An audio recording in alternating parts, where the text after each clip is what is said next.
Hey Tom. Hey Nir. Hi folks. This is 18408 Maple Heights Boulevard in Maple Heights, Ohio.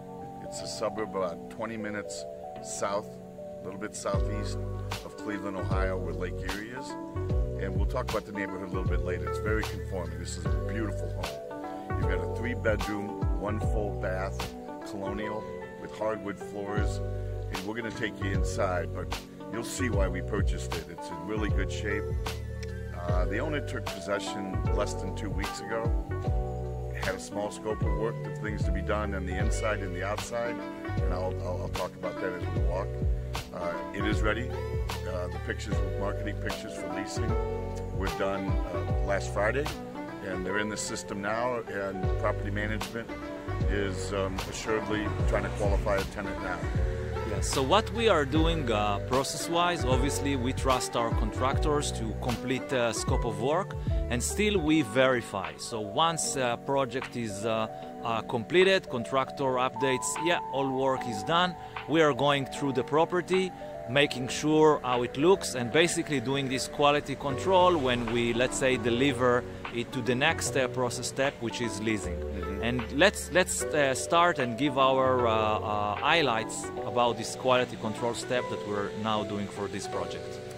Okay, the smaller scope of work means I have to engage fewer contractors. All depends what needs have to be done.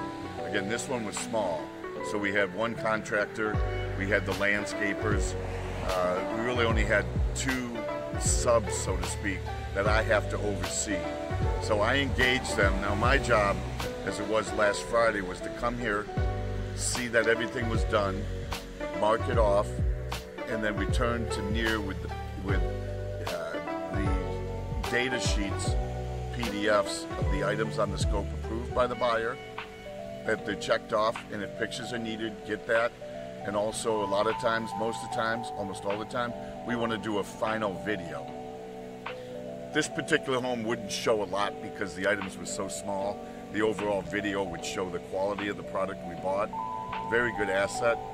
And again, my job ultimately is to hand it over to property management with the fewest possible concerns. You can't always be 100% sure, but we try to minimize that, which means then your funds have been put into the property and we don't want to see work orders coming out. That's our quest, is to minimize that side.